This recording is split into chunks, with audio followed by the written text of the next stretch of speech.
তো গাইস ফিরে এসেছি আবার একটা নতুন রেসিপি নিয়ে, সেটা হচ্ছে মাংস। আজকে মাংসের ঝোল হবে ঘরোয়া পদ্ধতিতে। তো এখন কড়াতে তেল নিয়ে নেওয়া হলো, সর্ষের তেল আর সাদা তেল মিক্স করা।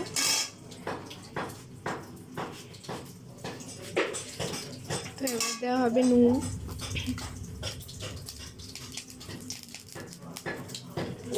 2 টিস্পুন মতো আমরা নুন নিয়ে নিয়েছি এখানে। দিয়ে এবার আস্তে আস্তে তেলটা গরম হলে আমরা আলুটা দিয়ে দেবো, যাতে আলুটা ভাজা হয়ে যায়।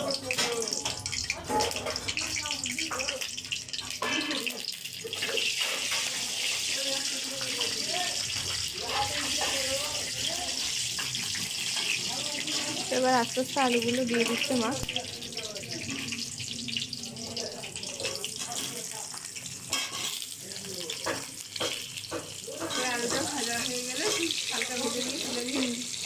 আসলে ব্যাকগ্রাউন্ডে এত আওয়াজ হচ্ছে, এই আমাদের পাশের বাড়িতে একটা কাজ চলছে, তার জন্য এত ব্যাকগ্রাউন্ডে আওয়াজ চলছে।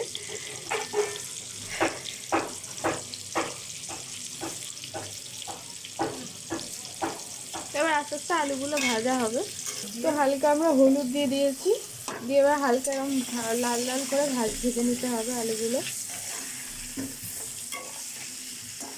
তো গাইস আমাদের আলু ভাজা কমপ্লিট। তো কড়াতে আমরা একটু সর্ষের তেল দিয়ে দিলাম, মানে ওই তেলের ওপরই সর্ষের তেল একটু সাদা তেল মিক্সড করে দিয়ে দিলাম। এবার দেওয়া হবে তেজপাতা, শুকনো লঙ্কা,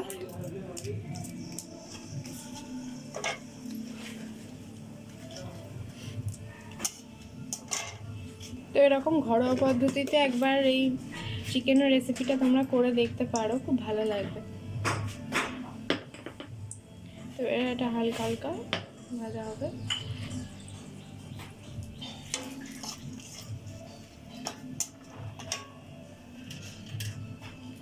এবার দারচিনি আর গরম মশলা আর কি বলে গোলমরিচ, গোটা গোলমরিচ, দারচিনি, গোটা গোলমরিচ আর এলাচ দিয়ে দেওয়া হলো। জিরে, এবার গোটা জিরে 1/2 টিস্পুন মতো দেওয়া হলো গোটা জিরে। এবার এটা একটু ভাজা ভাজা হলে এবার পেঁয়াজ ছাড়া হবে, চিনি, সামান্য চিনি, তরকারিটা লাল করার জন্য চিনি দিলে কালার হয়। নুন, এবার একটু নুন দেওয়া হবে। নুন একটু বলতে 3 চামচ, যেমন মাংস সেই বুঝে নুন। তো আমাদের এখানে কত মাংস আছে? তাও 700 মতন আছে। 700 মাংস আমার এই যে, আর এখানে 3 চামচ আমাদের নুন লাগলো। তো মাংসের পরিমাণ অনুযায়ী সব কিছু তোমাদের দিতে হবে, তাহলে টেস্টটা আসবে। দিয়ে এবার পেঁয়াজগুলো দিয়ে দেওয়া হবে, সব পেঁয়াজ আমরা দিয়ে দিলাম। পেঁয়াজ 4টে দিয়েছি, বড় বড় 4টে।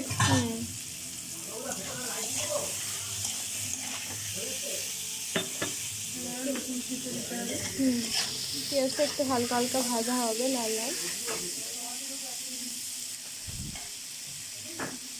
গাইস এবার পেঁয়াজটা হালকা ফাঁকা করে মাঝখানে এবার রসুন থেতোটা দিয়ে দেব। রসুনটা একটু মাঝখানে ভাজা হবে, তারপর একসাথে আবার মিক্স করবো, কারণ নাহলে রসুনের ভাজা ভাজা গন্ধটা থাকবে। আগে ভিডিওতেই বলেছি তোমাদের। হ্যাঁ, তো আর একটা নিউজও বলে রাখি, আমাদের নারকোল গাছে আজকে নারকোল পাড়া হবে, তো ট্রাই করা হবে, এবার দেখা যাক কতটা। হ্যাঁ, পিঠে খাওয়ার জন্য নারকোল পাড়া হবে। তো আগের দিন ভিডিওটা মানে করতে ভুলে গেছিলাম, মানে আমার ছিল না কাছে ফোনটা, তো আগের দিন 2টো নারকোল পাড়া হয়েছে। তো আজকে দেখা যাক কি পাড়া হয়, একবার গিয়ে দেখবো, তখন তোমাদের ভিডিওটা একবার দেখাবো, এর মাঝখানেই দেখাবো। তারপর আমাদের কাছে বেগুন আছে, অনেক কিছু আছে, কুমড়ো আছে, কালকে কুমড়ো কাটা হয়েছিল। তো মা এমনি গাছ টাছ সব পছন্দ করে, তো তার জন্য। হ্যাঁ, তো গাইস আমাদের মানে মা খুব পছন্দ করে গাছ, বেগুন গাছ বলো, কুমড়ো গাছ বলো। তো আমিও এরকম বাড়ি মানে এখনকার জেনারেশনে এরকম বাড়িতে আমি আগেকার দিনে শুনেছি দিদা ঠাকুমার কাছে যেরকম গাছ টাছ করতো, তো এখনকার জেনারেশনে কেউ করে না, তবে এইখানে মাই দেখছি করে। তো এমনি কিন্তু খুব টেস্টি টেস্টি হয়। কুমড়োটা যেমন আমরা আজকে যেটা খেলাম রুটি পরোটা দিয়ে কুমড়ো তরকারিটা, সেটা হচ্ছে গাছের কুমড়ো ছিল আমাদের। তো এমনি আমাদের গাছে পেঁপে হয়, কুমড়ো হয়, বেগুন হয়, তো এখন আবার নারকোল। হ্যাঁ, তো নিজেদের গাছে একটা আলাদাই ইয়ে। তো দাঁড়াও আমি তোমাদের দেখাচ্ছি বেগুন গাছ। দেখতে পাচ্ছ এই একদম ভেতরে হয়েছে বেগুন গাছটা, তোলা হয়ে গেছে হ্যাঁ, তো কতগুলো। ফোলা হয়েছে, আর একটু বড় হবে। তারপর আসলে ফোনটা পিছলে যাচ্ছে, তা আবার দেখাবো নারকল গাছ, ঠিক আছে। এটা হচ্ছে গাঁদা ফুল, এটা হচ্ছে গাঁদা গাছ, এটা হচ্ছে আমাদের তুলসী গাছ, দেখতেই পাচ্ছ, এটা তুলসী মঞ্চ। আরও গাঁদা আছে, দাঁড়াও দেখাচ্ছি।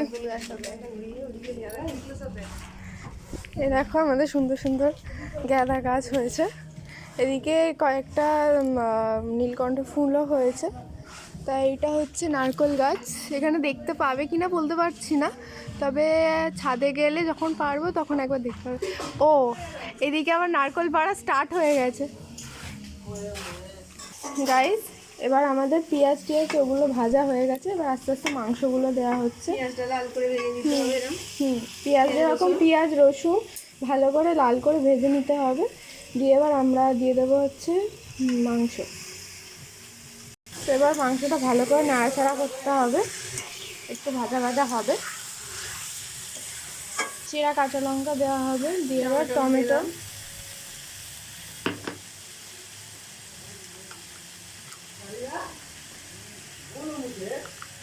এটা একটু বেশি আদা বাটা দিলাম, 1.5 চামচ মতো আমরা আদা বাটা দিলাম, দিয়ে এবার দেওয়া হবে জিরে গুঁড়ো, জিরে গুঁড়ো দেওয়া হবে, জিরে গুঁড়ো 1/2 টিস্পুন মতো দেওয়া হলো। দিতেও পারো নাও ভালো। হ্যাঁ মানে এটা তবে টেস্টটা ভালো লাগে। তো এবার দেওয়া হবে হলুদ, 1 চামচ হলুদ, 1 চামচ মতো হলুদ দেওয়া হবে। এবার লাল লঙ্কার গুঁড়ো দেওয়া হবে, এটাও ওই 1 চামচের মতো। এরপর চিনিটা আগেই দিয়ে দিয়েছি। এবার ঝাল লঙ্কার গুঁড়ো দেওয়া হবে, ঝাল অল্প করে, যে যেরকম ঝাল খাবে। ঝাল আমাদের বেশি খাই না, একদম 1/2 টিস্পুন মতো দেওয়া হবে। আমরা ঝাল মোটেই খাই না, তাই জন্য ঝাল খুব কম। চিনিটা তো ওই কষার সময় ওই ভাজা মাংসটা ভাজার সময় দিয়ে দিলে। হ্যাঁ, কালার করার জন্য। আদা হবে, কালারও হবে। দিয়ে ভালো করে কষতে হবে। এবার ভালো করে মেনটা হচ্ছে এবার কষাটা, তাহলে আরও ভালো টেস্ট হবে, ভালো করে কষলে মশলা পেঁয়াজ সব কিছু দিয়ে। আমরা একটা নতুন জিনিস অ্যাড করছি, সেটা হচ্ছে আমাদের গাছের কারি পাতা। তো আসলে বেগুন গাছে চাপা পড়ে গেছে, তার জন্য তোমাদের এবারে দেখাতে পারলাম না, নেক্সট বার দেখাবো নেক্সট ভিডিওতে। চাপা পড়ে যাচ্ছে সব গাছগুলো। হ্যাঁ, আর কুমড়ো গাছটা আমরা নেক্সট ভিডিওতে দেখাবো। আমাদের লবিতেই একেবারে মানে মানে তাও একটা বড় কুমড়ো হয়েছে। তো এবার দেওয়া হবে ভিনিগার দেওয়া হবে, 1 চিপি মতো ভিনিগার।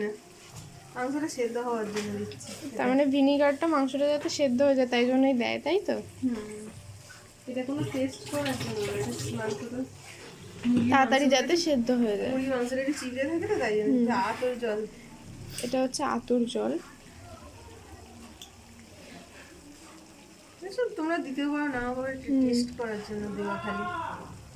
তো আজকে একটু অন্যরকম হচ্ছে, যেহেতু মাংসটা সেহেতু। তো আজকে হচ্ছে কারি পাতা চিকেন, এটা হচ্ছে গোলাপ জল।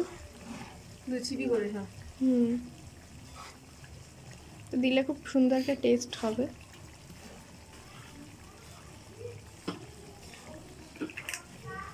এবার ভালো করে নাড়াচাড়া করতে হবে। ভালো খেতে লাগবে। একবার তোমরা রেসিপিটা ট্রাই করে দেখবে, আমি তো আশা করি বলবো খুব ভালো হবে, মানে আমার মা করছে বলে সেটার জন্য নয়, তো একবার তোমরা নিজেরাও ট্রাই করে দেখবে যে কেমন হয়। তারপর আমরা তো আছি, কমেন্টে জানাবে। ভালো করে নাড়াচাড়া করে নিতে হবে।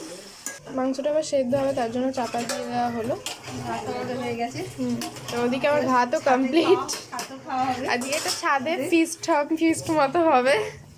তা আগের দিন আমার ফোনে একদম চার্জ ছিল না, ওই জন্য শুধু অনলি ফটোগুলোই ছাড়তে পেরেছি আর ওই রেসিপিগুলোই ছাড়তে পেরেছি। আর নালে আমরা ছাদে যে মজা করে খেয়েছি সেটা একদম ছাড়তে পারিনি। তো আজকে ছাড়বো নিশ্চয়ই, ঠিক আছে। তো আমাদের মাংসটা হালকা সেদ্ধ হয়েছে, এবার দিয়ে দেওয়া হলো আলুগুলো।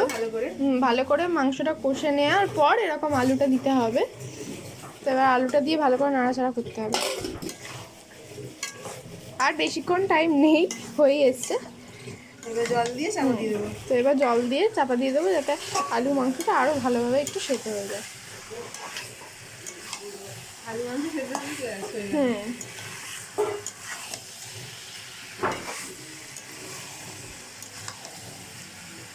আমরা জল দেওয়া হচ্ছে, জলটা 1 গ্লাস মতো জল দেওয়া হলো। বেশি ঝোল করবো না খুব একটা, তুই যেটা আলু সেদ্ধ করানোর মতো হাফ করছি। 1 গ্লাস আর হাফ দেওয়া হলো জল দিয়ে, এবার ভালো করে একটু নাড়াচাড়া করে বন্ধ করে দিতে হবে, যাতে সেদ্ধ হয় আলু আর মাংসটা। ভালো করে সেদ্ধ হয়ে গেলেই আমাদের আজকের রেসিপি কারি পাতা চিকেন একবারে রেডি। মাংসের ঝোল তো গাইস, এবার আমাদের মানে চিকেন, আলু আর চিকেনটা একটু সেদ্ধ হয়ে গেলে মা নামিয়ে নেবে। তো মানে পুরো রেসিপি কমপ্লিট। এবার তারপর উপরে যাব যখন, তখন একবার টেস্ট করে তোমাদের বলে দেবো কেমন হয়েছে। তো তোমরাও এরকম একই পদ্ধতিতে রেসিপিটা ট্রাই করে দেখো, খুব ভালো লাগবে। তো আজকের মতো বাই।